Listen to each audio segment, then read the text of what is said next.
السلام عليكم ورحمة الله وبركاته. كaalinta hadii computerka waxaa ku jirnay casharadii barashada laptopka. qalabkeeda laptopkaada ku xiran qaybtii labaad part 2 ayaan ku jirnaa. laptopkaada qalabyada banaanka ka yaala oo la yiraahdo external peripherals ama external peripheral kuwa banaanka yaala qalabyada oo markaad banaanka u yaalo la arki karo. waxaan ka hadlaynaa maaha software, waxaan ka hadlaynaa hardware. waxaan leenahay sida hore soo sheegnay waa USB port oo loo soo gaabiyay universal port.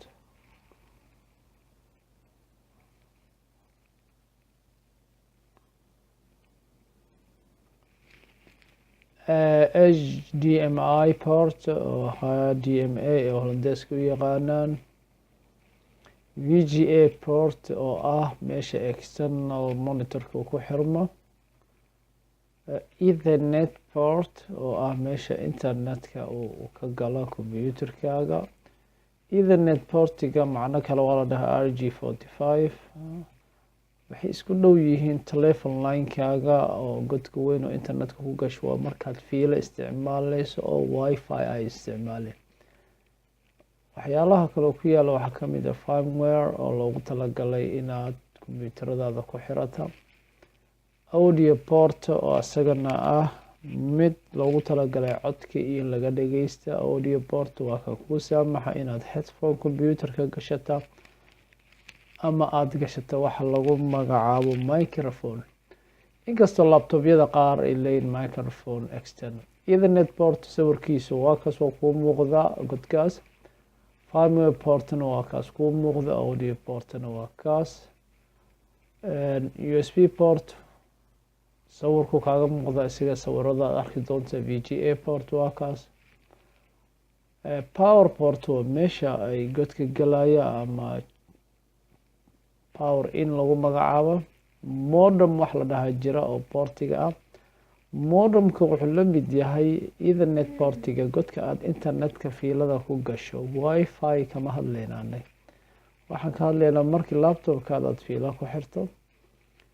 modem portiga kaasuu eegyahay waxaa lagu magacaabaa RJ11 oo register jack 11 loo soo gaabiyey. laptopyada qaar waxay leeyihiin wax lagu magacaabo card reader inuu kaararkaada akhriyo oo SD kaararka kaamiradeeda iyo waxyaalahaas oo kale aad dhexgeliso. SD kaarkana kaar yar oo sii dhexgeliya jiro oo gudaha xitaa kuwa telefoonada ka mid ah waxyaalaha telefoonada ku jira inaad kaarkaas geli karto. waxaa kaloo muraayadaada shaashada leedahay LCD gaas waxaad kaaga muuqanaya wax la dhahayo web camera. web camerada waa sawir ku muuqanayo oo ah inaad video iskaga qaada oo markaad muraayada furto hortaada aad soo dhiganaysa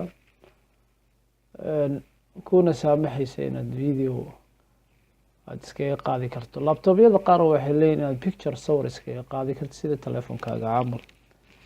casharadaas waa casharada aan ugu talagalnay oo laptopkaada qalabyada banaanka ka yaala ah. waxayna la socotaa casharkeenii koowaad. marka intaan ku kulmayno casharka saddexaad waxaa idinkaga tegi amaano Allah.